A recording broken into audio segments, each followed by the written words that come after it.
Hola amigos, bienvenidos a esta nueva emisión de Sin Filtros México. Me acompaña mi aliado y amigo Carlos Ibarra desde Ciudad de México. Bienvenido. Hola, ¿qué tal, Maybord? Buenas noches y un gusto saludar también a nuestros amigos allá en Nueva York y allende las fronteras mexicanas, también obviamente a las personas que nos siguen acá en nuestra gran nación azteca.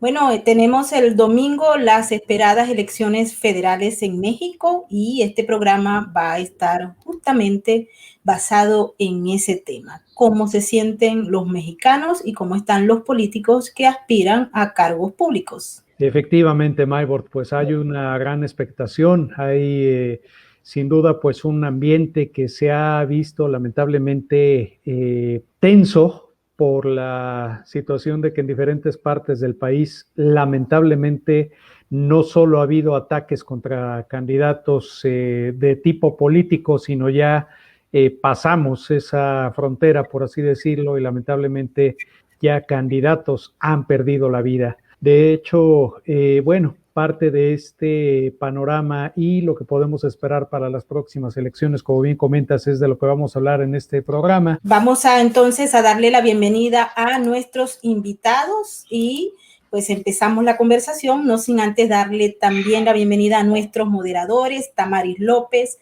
Nesta Migdalia Chirinos, Loli Espinosa y Lontan. Muchísimas gracias por moderar este chat y bienvenidos todos los invitados. Muchísimas gracias Paco Méndez, Francisco de Ángelo de Benemex y Sergio BJ.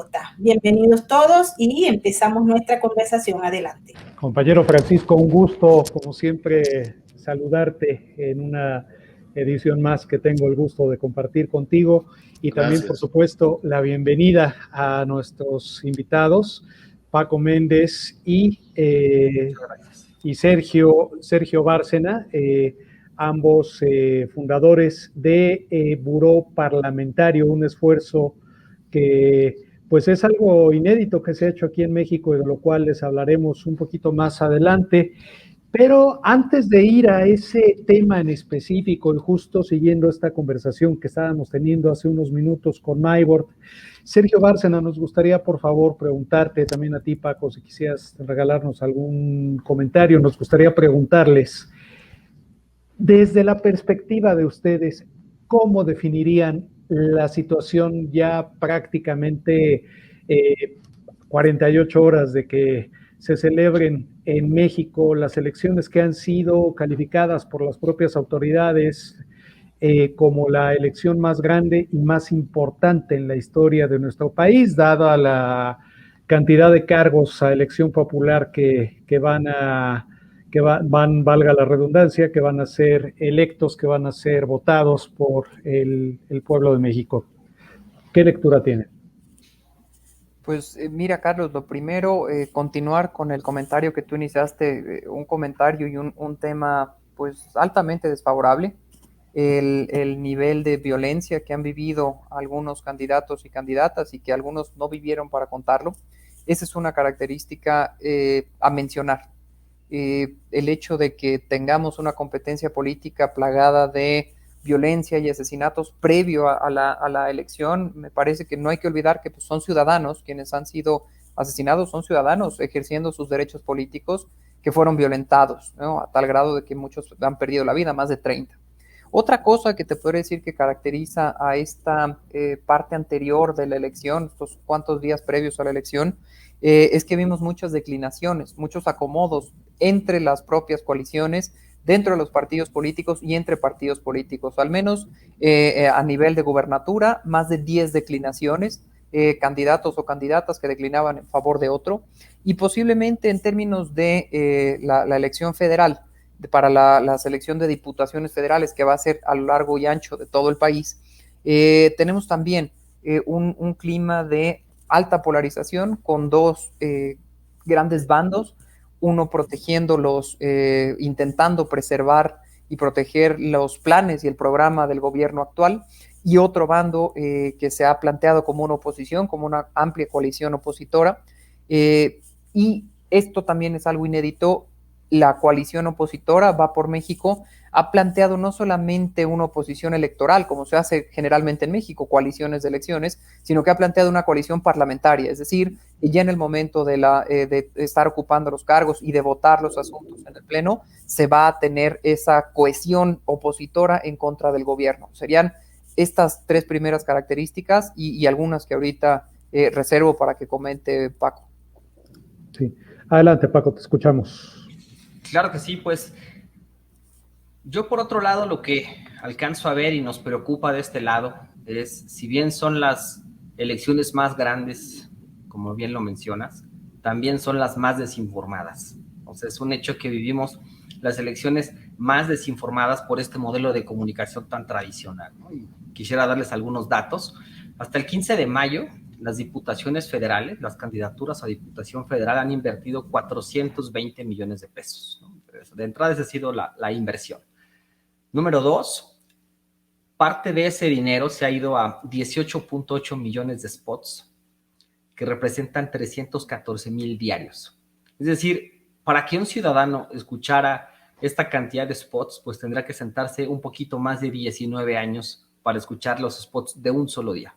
Desde ahí podemos ver ya la dimensión de la desinformación y la sobresaturación que desde Buró Parlamentario hemos visto que tiene un efecto contrario, es decir, ya la gente no quiere escuchar absolutamente nada que tenga que ver con la política y es comprensible, ¿no? Si a eso le agregamos que se van a generar entre 50 y 60,000 toneladas de basura electoral, empezamos a ver la magnitud del problema, el impacto ambiental. Y a eso le podemos agregar una variable más, que es la de las que más nos preocupan, que es el tema de los contagios, ¿no? Si bien se prohibieron los mítines, las reuniones masivas, es lo que, o sea, se prohibieron, pero es de las cosas que más sucedieron. Y francamente creo que nuestro país ya no está para un semáforo rojo, ya no estamos para más contagios ni nada de esto. Lo triste o lo que nos preocupa o el factor que coincide de todos estos 420 millones, los 18 millones de spots, todo esto nos da como resultado el que las personas, cuando mucho los ciudadanos, hemos estado expuestos a un minuto de publicidad o de información por parte de nuestros candidatos. Un minuto es lo que se ha logrado. Ahora, de ese minuto de exposición, supongamos que 10 ciudadanos recibieron esta información, solamente 2 son el electorado del candidato que les habló, o sea, el 20%. Y la parte, pues ya donde cierra la pinza de las elecciones más desinformadas, porque esas 2 personas, aunque en hechos son el electorado del candidato que les habló, 2 de 10, bueno, estas 2 personas no saben que esta persona es su candidato. Entonces hay una desconexión total. ¿Qué es lo que nosotros hicimos en Buró? Pues justamente esta aplicación, que la descargas, es gratuita, completamente apartidista, no hay ningún partido. Es un proyecto que comenzamos hace 3 años. Lo quisiera así dejar muy claro, es un esfuerzo ciudadano. Descargas la aplicación, ingresas código postal, sección electoral que viene en tu INE, marcada así, sección 4 dígitos, y verás únicamente los ficheros de los candidatos por los que te toca votar, ¿no? En este caso, en la aplicación están disponibles las 500 diputaciones federales, bueno, las diputaciones federales, los 15 gobernaturas y las alcaldías de la Ciudad de México. Puedes verlos, ver su ficha curricular, y lo que más nos gusta es el comparador de candidatos. Eliges 2 y te va a mostrar cuál es su experiencia en gobierno local, federal, legislativo local, federal y senaduría.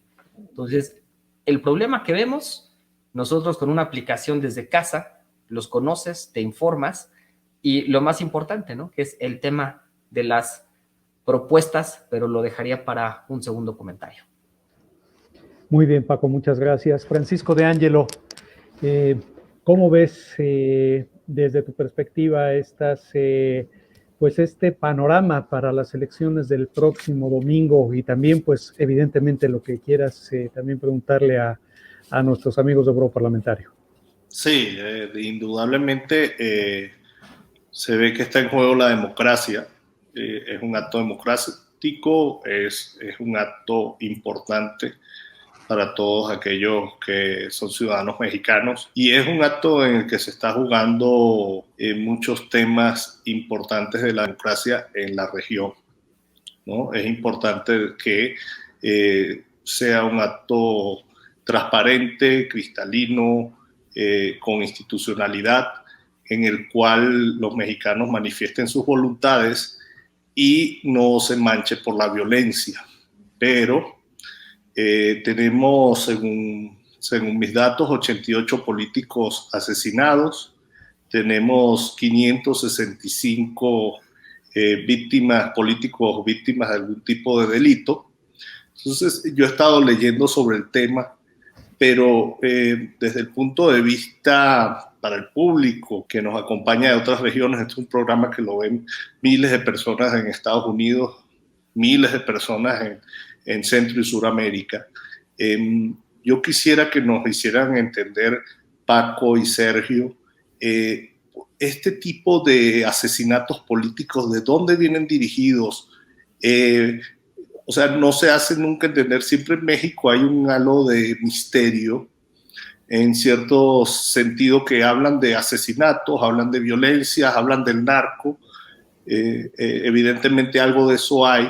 Hablan de ejecuciones. He leído que vienen de puestos de gobierno que han tratado de coaccionar, o hay algo con gobierno, pero también hay algo con opositores. ¿Quiénes de estas víctimas son más opositores, son más candidatos de gobierno? ¿Y qué está detrás de esto? ¿Cuál es el modus operandi? Si es la delincuencia organizada, si es el narcotráfico, si son partidos que deciden un día, bueno, este tipo va a ganar y hay que eliminarlo, o es una falta de justicia. Sabemos que en nuestros países a veces hay abusos en los cuales cuando se van a tribunales no se logra una justicia y la gente toma la justicia por sus manos. ¿Qué hay detrás de esto? Porque realmente no se entiende y es alarmante. Y también hay muchos llamados por las redes de vaya a votar temprano, después váyase a su casa, va a haber violencia, va a haber desconocimiento de parte y parte, ¿no? Los opositores dicen que va a ser el gobierno, que va a tratar de hacer cosas, y el gobierno dice que va a ser la oposición, hasta acciones contra el árbitro, que es el Instituto Nacional Electoral. Todo esto es para el mundo, es un enigma. O sea, ¿qué es lo que está pasando? ¿Cómo nos pueden orientar, ya que ustedes están estudiando el tema? Mira, Francisco, justamente el dato que tú ahorita proporcionas, más de 80 políticos asesinados, de esos más de 80, cerca de 34 han sido candidatos o candidatas. La gran mayoría de candidatos y candidatas asesinados han sido de la oposición. Sin embargo, esto no, ahora no es la oposición al gobierno federal actual. Es la oposición en el enclave en el que están compitiendo. Por ejemplo, en un municipio, si el candidato o candidata era oposición al actual gobierno, han habido más muertes de candidatos opositores dentro del enclave de gobierno que buscan acceder. Ahora bien, ese es el único dato que se tiene. ¿Por qué? Porque precisamente entre crimen organizado, entre pleitos dentro del partido, entre pleitos entre partidos, se ha hecho muy complicado encontrar una tendencia y poder decir, bueno, esto se debe más al crimen organizado, esto se le atribuye a tal. Es un país en donde la enorme mayoría de los delitos no solamente no se denuncian, sino que por consiguiente los pocos que se denuncian quedan impunes. Entonces, el estar en medio de la contienda electoral, además de una contienda electoral altamente polarizada en términos ideológicos, porque se juega continuidad de un gobierno contra intento de bloqueo a ese gobierno, en esta contienda electoral altamente polarizada se ven precisamente, pues estás compitiendo, tienes las noticias electorales, tienes que estar en campaña y además tienes que cubrir otros temas. No se ha esclarecido y difícilmente en las elecciones de México estos crímenes se esclarecen. Yo estoy de acuerdo contigo en que hay un halo de ignorancia y de oscuridad y es una zona muy gris la que estamos observando en el caso de México. no puedo decirte que hay una tendencia clara. Lo único que se tiene es que por lo general, son políticos de oposición, es lo poco que se sabe, pero más allá de eso, no. Ahora, desde luego que también hay zonas y regiones, ¿no? Por ejemplo, Guerrero, Michoacán, en donde hay una mayor presencia del crimen organizado, porque además ahí es donde menos se tiene acceso son comunidades de difícil acceso. Por lo general han sido asesinatos en este tipo de comunidades que no son tan accesibles, entonces, hasta en términos de comunicación. Entonces, eso es lo poquito que tenemos hasta ahora. Y en cuanto a las acusaciones que ha habido al árbitro electoral, me parece que ese es uno de los temas más preocupantes de esta elección 2021 en México. ¿Por qué?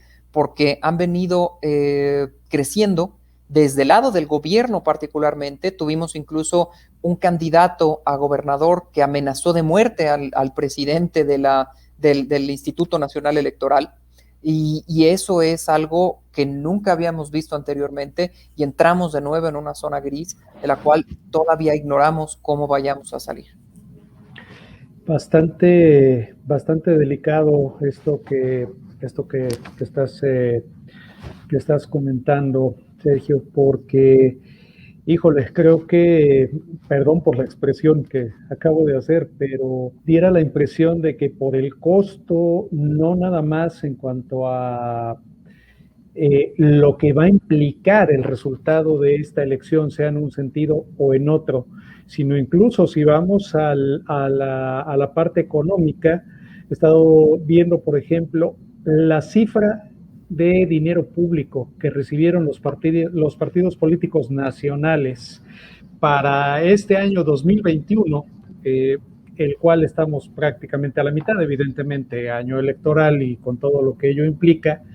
7,194 millones de pesos. 7,194 millones. Esto, para nuestros amigos que nos escuchan allende las fronteras, vendrían siendo algo así, 7,000 vendrían siendo como 350 millones de dólares aproximadamente. Esto en realidad, pues para la calidad que estamos viendo en la contienda, y ya pues con esta situación tan polarizada, donde por lo menos en la percepción de un servidor no se escuchan propuestas, como bien estabas comentando hace unos momentos, Sergio. Pareciera que todo esto se limita a la continuidad de un proyecto y de una ideología que desde la perspectiva de un servidor, y lo he comentado mucho aquí en este programa, sin que sea peyorativo, sino acotándome a la definición exacta del doctor Ernesto Bacló, que es quien inició o quien tiene, para mi punto de vista, la definición más clara de lo que es populismo. Y por otro lado, lo que, pues la corriente contraria, la corriente que busca que ese populismo no continúe en nuestro país.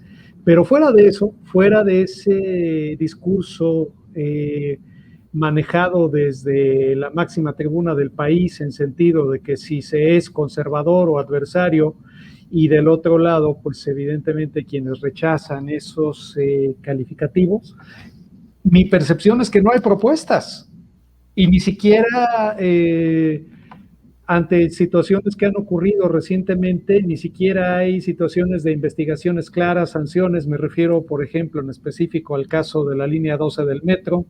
Vemos también con el tema de las vacunas que esto, pues no solamente a nivel federal, sino a nivel estatal, ha sido tremendamente utilizado precisamente con fines electorales. ¿Qué comentario nos puedes regalar, Sergio, ante este panorama? ¿Cómo lo ves tú estas situaciones en específico? Mira, ahí quisiera comentar este tema, más bien se lo podría ahorita dar como la entrada a Paco, porque hicimos un estudio en Buró Parlamentario precisamente de las propuestas. Justo por este tema que estamos viendo, que percibíamos que es una elección que estás o a favor o en contra del régimen actual, y eso es lo que define el voto, y candidatos y ciudadanos parecen estar centrados en eso. Nos dimos a la tarea de analizar cerca de 10,000 propuestas de campaña que presentaron más de 3,000 candidatos y candidatas a Diputación Federal.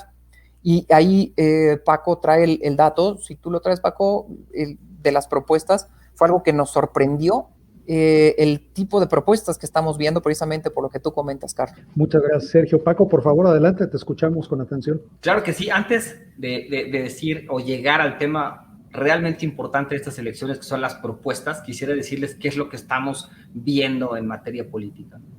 Si bien lo que tiene mayor valor son las ideas, las propuestas, para que cuando se llegue al cargo se materialicen y se dé paso, evidentemente, al progreso de cualquier sociedad. Como bien apunta Sergio, es lo último que tenemos y hoy por hoy estamos viendo un juego de comercialización. 2 productos, son 2 partidos y es uno contra otro y lamentablemente no basado en un mensaje o en ventajas competitivas que serían en este caso las propuestas. Es un mensaje basado en denostar uno al otro. Es todo el juego que estamos viendo y promoverse como marca, partidos. Eso es lo que estamos viendo y no valores agregados que serían las propuestas. Tristemente, todo ese dinero del que estás hablando no se ha visto en propuestas y van los números. Como lo comentó Sergio, nos dimos a la tarea en el equipo de analizar estas casi 10,000 propuestas y tristemente nos encontramos con que el 25% de las mismas están repetidas, son tal cual un copy-paste. Y para ser más específico, hablando de estos dos partidos, Juntos Hacemos Historia, un 48% de las propuestas son copy-paste. Por el otro lado, la coalición Va por México es un 24% tal cual de copy-paste. Es decir, tenemos realmente un problema grave con lo importante que deberían ser las propuestas. Es por eso que nosotros hemos hecho un llamado a la sociedad sin mucho éxito. ¿Por qué sin mucho éxito? Por lo que comentaba al principio, estamos saturados de información electoral. Entonces, cuando nosotros llegamos y queremos decirle a a un mexicano igual que nosotros, oigan, miren esta aplicación, de entrada vas a saber quiénes son tus candidatos, cuál es su trayectoria, cuál es su experiencia, los puedes comparar, pero viene la parte medular, ahí puedes ver sus propuestas.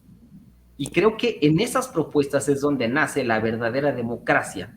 ¿Por qué? Porque en la plataforma ofrecemos un piso parejo para todos los partidos.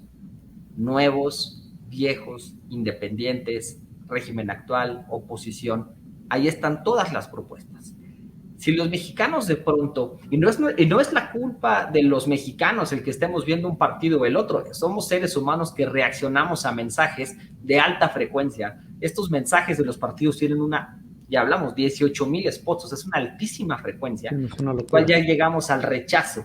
Lo que nosotros quisiéramos hacer es decirle a la gente, deténganse un segundo, lo importante son las propuestas, búsquenlas en la aplicación, aun cuando tenemos estos números francamente tristes, porque tener un 25% de propuestas copy-paste nos habla que es en lo último en lo que se han enfocado los candidatos y los partidos. Creo que está en nosotros realmente este llamado a la sociedad de busquemos en nuestros candidatos, aseguramos que debe haber propuestas muy buenas, propuestas coherentes, porque encontramos propuestas que no van en función, por ejemplo, algunos candidatos de materia legislativa estaban haciendo propuestas que le confieren al Ejecutivo. Entonces, desde ahí ya tenemos algunos temas. Busquemos esas propuestas. Y lo mejor, ¿no? Que esa es la mejor parte. Busquemos esas propuestas como mexicanos. ¿Por qué no las subimos a redes sociales? ¿Por qué no hacemos un trending topic diciendo, órale, todos a subir propuestas, ¿no?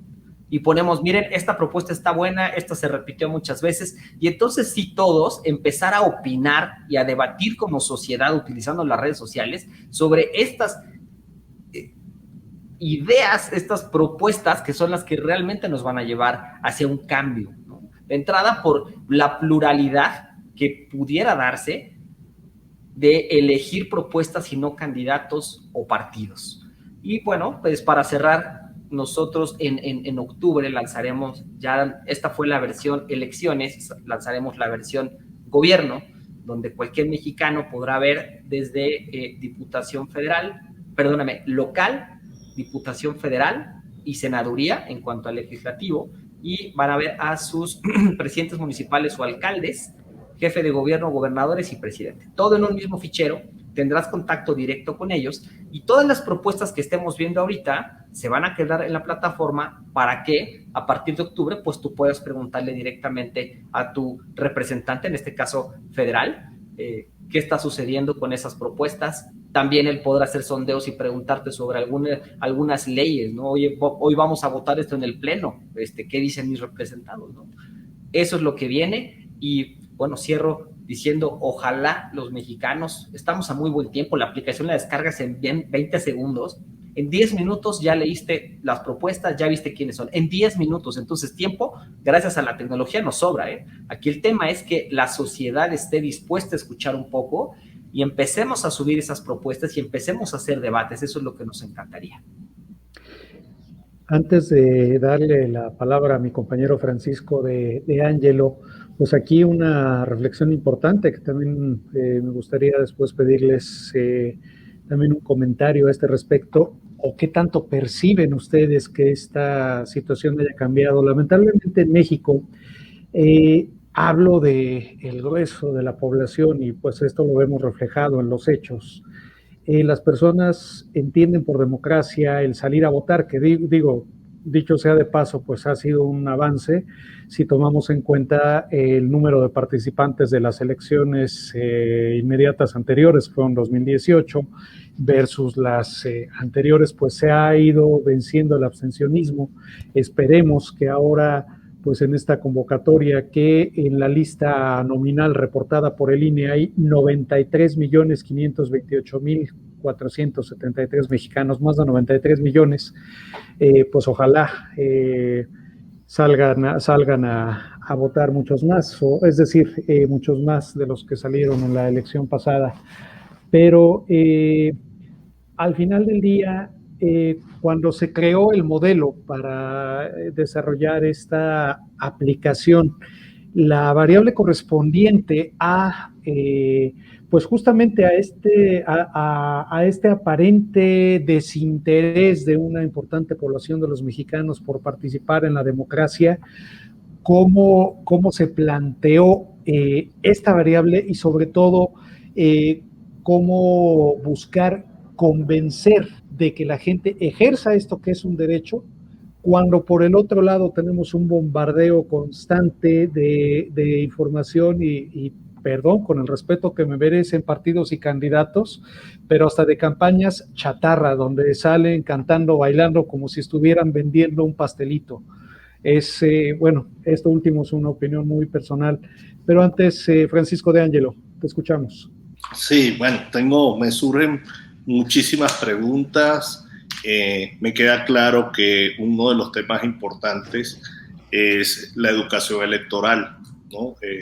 El tema de hay que gastar más o más esfuerzos en que las personas tengan un tipo de educación para que puedan ver propuestas y no estar viendo solamente la parte cosmética de la política, ¿no? Entonces creo que esa es una conclusión importantísima, pero hay dos preguntas que quisiera hacerles. Una, este 6 de junio vamos a tener una elección que, con todas las críticas al INE, va a ser una elección confiable, por los contrapesos que hay en el sentido de tener dos bandos tan politizados, tan antagónicos. Sí se cuidarían unos a otros, que no haya algún tipo de trampa, algún tipo de anomalía. Por supuesto siempre las hay, ¿no? Pero digo, en general es confiable. El INE todavía tiene el poder de resguardar estas elecciones.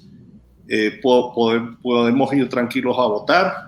Esa es una pregunta. Y la otra es este manejo que ha dado el gobierno a las mañaneras, que siempre digo que es muy parecido a aquel programa que tenía Hugo Chávez que se llamaba Los Presidentes, en el cual directamente habla de elecciones, habla de candidatos y tiene un tiempo que cuesta muchísimo dinero haciendo publicidad al partido de gobierno. Esto, ¿cómo lo ven ustedes en esta contienda? es un abuso de poder de parte del Poder Ejecutivo tratando de llevar la balanza hacia su campo, o es simplemente un derecho que tiene el presidente de apoyar a su partido. Perfecto, Francisco. Pues si les parece, vamos por el orden en el que presentaron las preguntas. Primero la de Carlos, que me parece pues relevantísima. ¿Cómo estamos nosotros pensando en el modelo de participación, en el caso mexicano, en donde pues somos votantes, somos ciudadanos de baja intensidad? Alguna vez se conceptualizaba la democracia, muchas de las democracias latinoamericanas, como democracias delegativas, que nosotros llegamos a la urna, votamos, si es que bien nos va, y delegamos ese poder político en las élites y dejamos que ellas decidan. Y la ciudadanía se ejerce un día cada 3 o 6 años o 4 años. Lo que nosotros estamos percibiendo es que precisamente producto de esta polarización, nunca antes, digo, Paco y yo no somos muy grandes, pero nunca antes habíamos visto un nivel tan alto de interés de los ciudadanos en el proceso de una elección y en el resultado de una elección. Entonces, por esa parte, nosotros creemos que esta inercia participativa, lo que buscamos es poderla mantener a través de medios, y en este caso es nuestra aplicación, mantener la inercia de la gente de participar y que no se olvide de que la primera parte nada más de la ciudadanía es el voto, pero la ciudadanía se ejerce todos los días ya que tenemos representantes y hay que estarles exigiendo, y es correcto y es un derecho, y es más, no solo es un derecho, es un beneficio que le hace a la democracia el que nosotros estemos al pendiente exigiendo cuentas. Entonces, para eso está pensada precisamente la aplicación, para esta inercia que hemos percibido en esta elección 2021 se mantenga de aquí hasta 2024 y en adelante. En cuanto a si el INE tiene o ha tenido la capacidad de regular, incluso de contener cualquier intento en contra de el desarrollo del proceso electoral, creo que hay un dato que vi hace unas horas y me parece un dato muy positivo. En México tenemos algo que sucede en muchos países del mundo, que son los partidos pueden inscribir representantes en cada casilla.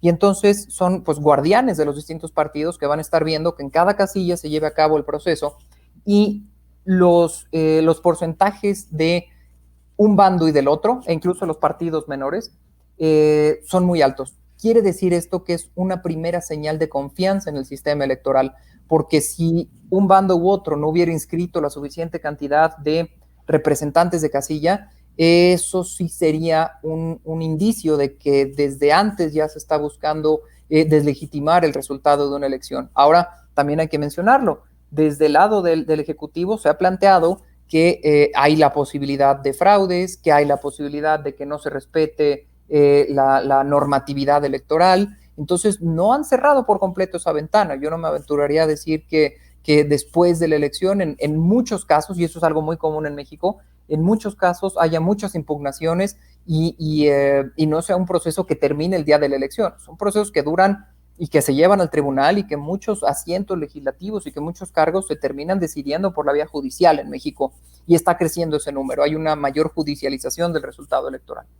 Y por último, en cuanto a las mañaneras, yo diría que el modelo bajo el cual López Obrador se ha manejado desde que fue jefe de gobierno en la Ciudad de México es el de una democracia plebiscitaria, en donde él hace uso de estas tribunas y marca la agenda desde la mañana. Por eso es una mañanera, porque desde la mañana él ya está poniendo los temas que se van a hablar a lo largo del día, a lo largo de la semana, y pues los medios tienen que darle seguimiento y continuidad a ese tema, y eso le ha ayudado tremendamente en términos de su popularidad.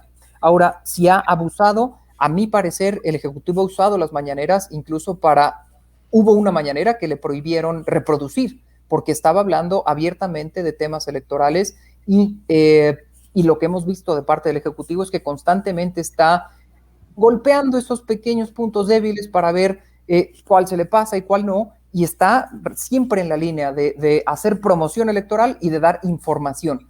Y justo eso, ese jugar en la línea, en la delgada línea de hacer promoción y proveer información, es lo que la autoridad electoral, pues definitivamente a veces no tiene ya la capacidad para visualizar y decir si se prohíbe o no se prohíbe por completo.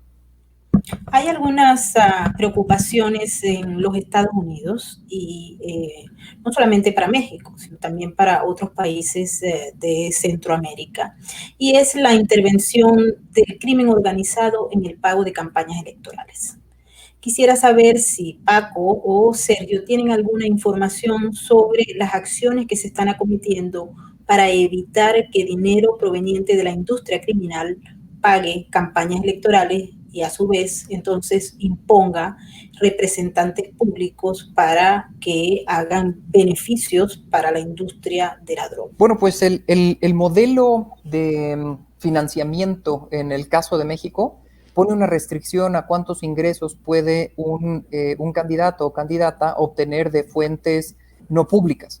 Entonces, ese es un primer intento institucional, restringir la cantidad de dinero privado que pueda recibir un candidato. La otra es que los candidatos están obligados a hacer tienen una fiscalización demasiado estricta. Tienen que estar subiendo constantemente sus gastos de campaña a un portal en el INE, en el caso federal y también a nivel local, y tienen que estar constantemente reportando los gastos. Sin embargo, siempre queda un resquicio de probabilidad de que se obtengan fondos y que no se declaren. Lo que te puedo decir es que al menos institucionalmente y las reglas lo que han buscado es impedir que se den este tipo de financiamientos para después impedir que los representantes le respondan a intereses particulares. Eso es lo que, al menos el blindaje normativo que tenemos, ese es el que yo te podría comentar. Ya de las prácticas, pues yo no podría poner las manos al fuego por un lado ni por otro, Maybord. Hay algunas personas que están preguntando en nuestro superchat si es posible que desde afuera se pueda votar. Creo que son elecciones federales. Me gustaría que aclararan si la diáspora mexicana puede participar en el proceso electoral. Mira, en cuanto a la participación de mexicanos en el extranjero, me parece que el proceso ha concluido ya. No quisiera dar información equivocada. De donde sí conozco es el proceso para la votación de una diputación migrante en Ciudad de México, que es un logro histórico, donde hay inscritos cerca de, en un padrón, una lista nominal de cerca de 9,000 mexicanos defeños o chilangos que viven en el extranjero y que pueden hacerlo vía correo electrónico, o sea, vía electrónica o vía correo tradicional, para elegir un diputado migrante que va a haber en el Congreso de la Ciudad de México. En el Congreso de la Ciudad de México tenemos 66 representantes y uno sería un diputado migrante que representaría a la diáspora que tú ahorita estás refiriendo, a los nacidos en Ciudad de México y que están registrados en Ciudad de México, como votantes de Ciudad de México. Lo que se sabe es que más de la participación electoral de esos más de 9,000 se llevan cerca de 3,000 votos registrados hasta la fecha, y que ese diputado migrante podría estar y participar en las sesiones del Congreso de manera virtual. Eso es lo que hasta ahorita yo te podría decir, Maybord. Adelante, Carlos. Sí, aquí justamente este tema es importantísimo también mencionarlo.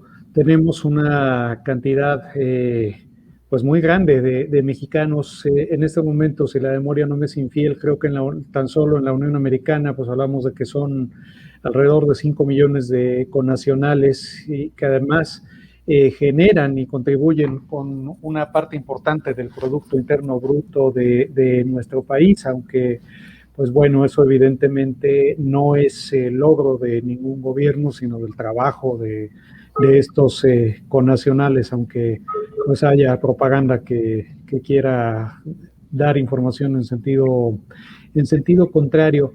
Entonces, algo que es importante destacar acerca de esta participación de estos mexicanos. ¿Creen ustedes que se hizo de parte de estos más de 7,000 millones de pesos, se dejó olvidada esta diáspora, por así decirlo, se concentraron más en el territorio actual acá? Y por otra parte también, pues evidentemente, al ser ciberespacio, quiero entender que la aplicación que ustedes han desarrollado se puede ver en cualquier parte del planeta, pero pues mejor que nos lo expliquen ustedes o nos lo detallen ustedes. Por favor, Francisco, Sergio.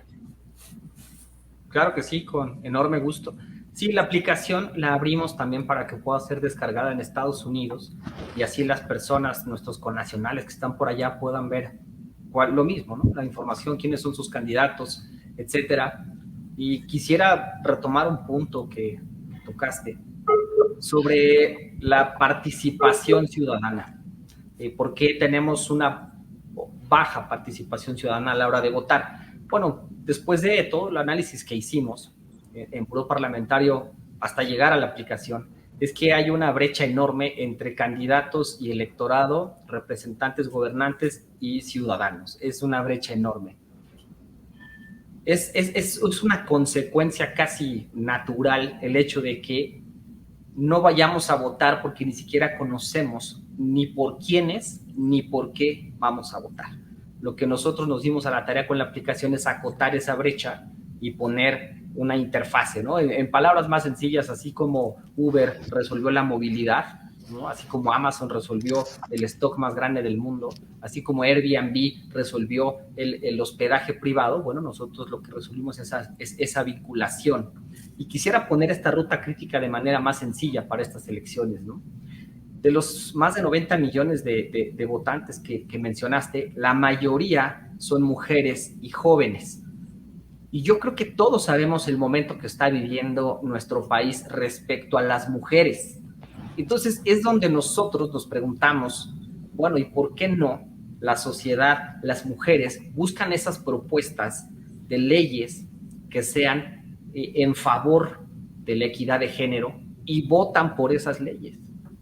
Lo mismo para los jóvenes, o sea, la agenda hoy de los jóvenes es muy diferente a la que nosotros teníamos. La agenda de los jóvenes hoy es una agenda verde, es una agenda de energías renovables, es una agenda de cuidado animal, es una agenda mucho más evolucionada. Esa agenda, les aseguro que ahí en algunas propuestas debe estar, y vuelvo al punto que tocabas, la ciudadanía no se ejerce el día del voto. Ese día comenzamos eligiendo propuestas y la ciudadanía vive cuando damos seguimiento a esas propuestas. Entonces, lamentablemente los mexicanos no nos hemos dado cuenta, y es una consecuencia el que no nos hayamos dado cuenta, de que este es el principio del progreso, el principio de las condiciones que queremos como país. Ojalá las mujeres tanto de Estados Unidos, mexicanas, como las mexicanas radicadas aquí, se den cuenta de la importancia que es salir a votar por esas ideas, por las condiciones y el país que quieren, igual que los jóvenes. Yo eso es lo que esperaría, que los mexicanos nos alcancemos a dar cuenta en estos días que quedan, porque como les dije, en 10 minutos descargas la aplicación y tienes toda la información para que mujeres y jóvenes, que son la mayoría, obviamente no excluimos a los hombres, hablo de la situación de las mujeres que viven, ¿no? Que elijan esas propuestas que mejoren todas las condiciones por las que han salido a marchar y darle seguimiento, y entonces eso sí es ejercer nuestra ciudadanía. Aquí nada más, perdón, me permito nada más corregir una cifra que di equivocada, manejé 5 millones, no, son 36 millones de mexicanos en los Estados Unidos. Sí, es una cantidad muy importante. Y nada más rapidísimo, Maybor, complementando este dato que nos daba Sergio en la pregunta que tú hacías. Según información que es dada a conocer por el Instituto Nacional Electoral acá en México, es posible que las personas puedan emitir su voto por internet, incluso ahora mismo que están viendo el programa, ya que está abierto el voto por internet. El sistema abrió el 22 de mayo y cerrará el 6 de junio, a las 18 horas, esto en tiempo del centro de México. Es muy importante destacarlo para los amigos que viven allá en la Unión Americana. Recuerden que la Ciudad de México es el mismo uso horario que la ciudad de Chicago. Entonces, con esto pueden tener un referente. Es también tiempo central para quienes estén interesados. Ahí la recomendación pues es que acudan directamente a la página del Instituto Nacional Electoral de acá en México, donde podrán pues tener todos los detalles. Como comentaba Sergio, el voto por correo pues ya concluyó, es decir, tenía que haber sido, bueno, todavía puede, por algunas horas puede ser recibido hasta antes de las 8 de la mañana del 5 de junio. A las 8 de la mañana con 1 minuto, el Instituto Nacional Electoral ya no recibirá votos por correo y evidentemente pues tiene que haber habido pues un proceso previo realizado en línea para que los connacionales puedan ejercer su voto. Maybort. En las últimas elecciones presidenciales de los Estados Unidos se generaron muchas polémicas por el voto por correo, por el uso de software de empresas que han sido señaladas a nivel internacional como no creíbles, como por ejemplo Smartmatic. Quisiera saber si en México existen estas preocupaciones sobre la integridad de las elecciones por votos por correo o votos online por internet, y también el conteo de los votos y el uso del software de las empresas que están autorizadas para ello, que sí nos gustaría saber cuáles son. Claro, Maybort. Mira, aquí habría que hacer una aclaración. En México, la votación sucede no a lo largo de varios días, sino que hay un solo día de votación. Para las elecciones federales y las elecciones locales va a ser el domingo 6 de junio. A diferencia de otros países, por ejemplo en Estados Unidos, a veces hay votaciones tempranas y uno puede ejercer su voto de manera anticipada. En este caso, también hay un dato muy importante a mencionar. El voto de los connacionales que residen en el extranjero no es para la elección de diputaciones federales. Está solamente habilitado para algunas gubernaturas como Baja California Sur, Chihuahua, Colima, Guerrero, Michoacán, Nayarit, Querétaro, San Luis y Zacatecas, y la Diputación Migrante que comentábamos hace un momento de la Ciudad de México, y hay otro cargo que es un cargo de diputación local de representación proporcional en Jalisco. Entonces, esto es importante tenerlo en cuenta porque no quiere decir que un connacional residente en el extranjero pueda votar por cargos federales, solamente en caso de que se den estos, que radique o haya radicado o su credencial la haya registrado dentro de alguno de estos estados previamente comentados, podrá ejercer su voto. Ahora bien, si esto puede poner en riesgo la certidumbre de la elección, la verdad es que se han tenido resultados lo suficientemente, es decir, la participación de los connacionales en el extranjero no ha sido tan amplia como para poder modificar un resultado. Entonces, por esa parte, no estarían en riesgo estos resultados electorales, no generaría una enorme incertidumbre como sucedió en el caso de Estados Unidos. Y en cuanto a la empresa y el funcionamiento de los conteos rápidos en México tenemos un sistema altamente confiable que se llama el PREP, que es un programa de resultados preliminares en donde la propia autoridad electoral tiene contratado el servicio, que prácticamente depende de la autoridad electoral federal, y no hay en sí un riesgo de que se esté contratando empresas externas y que esté en riesgo el resultado. Entonces, hay en México tenemos, y me atrevo a decirlo, y además con mucho orgullo lo presumo, tenemos un sistema electoral y una autoridad electoral muy sólida, que además es una autoridad nacional, a diferencia de lo que ocurre en Estados Unidos, que son autoridades locales que tienen que dar sus resultados cada una. Aquí todo está unificado, entonces todos los resultados llegan directo a las oficinas centrales del INE y casilla por casilla se está informando qué es lo que está ocurriendo para que no haya ninguna duda en cuanto a los conteos. Entonces no tenemos ese riesgo, afortunadamente. O sea que no está Smartmatic dentro de todo el proceso. Hasta donde yo conozco, en México no está contratado Smartmatic, puede ser que me equivoque, pero no que yo sepa. No sé, adelante, Francisco. Sí, ahí viene una pregunta como para batearla. ¿Tú crees que si el gobierno o el ejecutivo o el partido de gobierno logre mayoría en votos, cambia el INE, cambia estas condiciones electorales?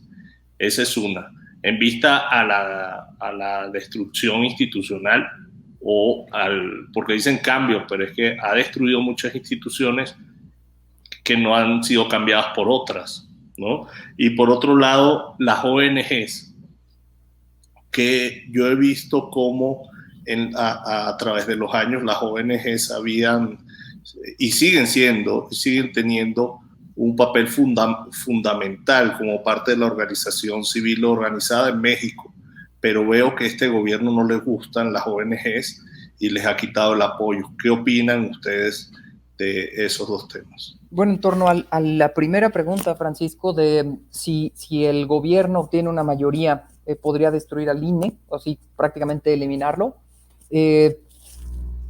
No, por dos razones. La primera es porque en México tenemos un sistema bicameral. Entonces, cualquier reforma constitucional requiere de mayorías, supermayorías, le dicen en otros países, de manera general, son 2/3 partes, tanto en la Cámara de Diputados como en la Cámara de Senadores. Y actualmente el gobierno no cuenta con una supermayoría en la Cámara de Senadores, poniendo incluso el caso de que ganara esta supermayoría en diputados ahorita en 2021. Y además necesitaría tener la aprobación de la mitad más uno de los congresos locales para poder hacer esta gran reforma constitucional. Cambiar al INE, eliminarlo significaría cambiar la Constitución, y para cambiarlo necesitas estas 3 piececitas: supermayoría en una cámara, supermayoría en otra y mayoría de congresos locales. Entonces, una ya no la tiene de entrada, la otra podría en los congresos locales lograrla, no lo sabemos. Ahora bien, hay otra cosa, incluso hay legisladores de Morena, legisladores que son líderes de bancada, líderes del propio partido, que han dicho que es inviable hacer una destitución y un desmantelamiento completo del INE, porque eso también podría en duda la continuidad de la democracia prácticamente en el país. Lo que se buscaba inicialmente era que el INE dependiera del Tribunal Electoral, es decir, del Poder Judicial en México, y esa es una de las tiradas, una de las intenciones de hacerlo menos poderoso en algunos sentidos al INE. Pero creo que esa reforma va a ser la más importante de la segunda mitad del mandato de Andrés Manuel López Obrador, porque se ha visto que el INE no le ha resultado cómodo al partido y a la coalición en el gobierno en varios aspectos. Y el más reciente aspecto que te puedo decir fue que el INE modificó una forma de asignación de diputaciones de representación proporcional en función de la coalición, que había beneficiado mucho a la coalición en el gobierno y que ahora esa modificación no lo va a permitir, no le va a dar tanto beneficio. Entonces, desmantelar al INE yo lo veo altamente improbable, pero sí va a intentarse una reforma para hacer cambios en algunas de sus funciones. Y en cuanto a las ONGs, a mí me parece que, bueno, en efecto, el gobierno, sobre todo desde la época de Vicente Fox, se había dado un apoyo desde el gobierno a la sociedad civil. Ese fue uno de las intenciones de la alternancia del PRI hacia el PAN. Y este apoyo del gobierno vino a restringirse considerablemente con la presidencia de López Obrador, porque muchas de estas organizaciones se las percibía como organizaciones que estaban siendo contrarias a su gobierno, lo estaban cuestionando, lo estaban criticando, no ve con muy buenos ojos a la mayoría de estas organizaciones y cortó de tajo ese financiamiento público. Sin embargo, eso no significa que las ONGs no continúen, eso no significa que se haya prohibido la libertad de asociación de los mexicanos, y la sociedad civil en México sigue viva y sigue vigente. Paco y yo somos un ejemplo de esto. Nosotros somos sociedad civil, no pertenecemos a ningún partido, no necesitamos del dinero del gobierno para seguir operando y seguir funcionando. Hay otras fuentes de financiamiento y el hecho de que el gobierno no las financie no quiere decir que se haya sofocado por completo al sector civil, al tercer sector en México, ¿no? Los Estados Unidos tienen muchas expectativas en estos momentos ante la visita de la vicepresidenta Kamala Harris a Centroamérica. Primero estará en Guatemala y posteriormente irá a México. Quisiera saber, porque hay mucha gente que tiene muchas preguntas sobre este tema, cómo se percibe la visita de Harris y cómo se percibe también la grave crisis humanitaria que se vive en la frontera sur de los Estados Unidos allá en México. Pues mira, la agenda, Maybord, la agenda bilateral ahorita vino a ser totalmente trastocada después del cambio de presidencia en Estados Unidos. Se tenía ya cierta estabilidad en la agenda y en los temas que había en concordancia entre México y Estados Unidos cuando Trump era presidente, pero ahora esta visita de la vicepresidenta Harris, en buena medida los medios la están percibiendo como una visita para que se observe desde los Estados Unidos que los resultados electorales fueron respetados por ambas partes, porque existe desde algunos sectores aquí en México ese miedo a que ya sea el gobierno o la oposición no acepten los resultados, particularmente el gobierno no acepte los resultados y empieza entonces a minar la legitimidad de esta elección. Muchos medios lo están percibiendo así, como una forma de observación muy directa de qué tanto México está cumpliendo con los resultados de la votación y de la participación democrática. Y en cuanto a la crisis humanitaria de la frontera norte, yo te soy honesto, no tengo mucho de información al respecto, no podría darte una opinión muy acertada. Lo que sí te puedo decir es que en México ha habido ya desde hace varios años pues prácticamente un olvido de las fronteras. A pesar de que es un tema general en la agenda bilateral, no es algo a lo que el gobierno de México, ni el presente ni previos, le hayan puesto atención suficiente, sobre todo en cuanto al trasiego o al cruce desde personas que vienen desde Centroamérica. Entonces, creo que esa es una reforma pendiente dentro de la agenda que no está siendo atendida actualmente. No ves ninguna propuesta de campaña que tenga que ver con esos temas, ni siquiera de los candidatos a esas diputaciones federales. En las gubernaturas, posiblemente Sonora, Sinaloa, Chihuahua, el tema se toca, pero solo transversalmente, no es un eje de campaña. Carlos. Es muy interesante que una vez más sea la sociedad civil quien está sacando, como decimos en México, al buey de la barranca, en cosas que no hacen los políticos. Esto pues dicho de una manera a título personal, yo lamento mucho como mexicano que las campañas políticas o lo que vemos sea realmente una mercadotecnia, puedo decir hasta burda.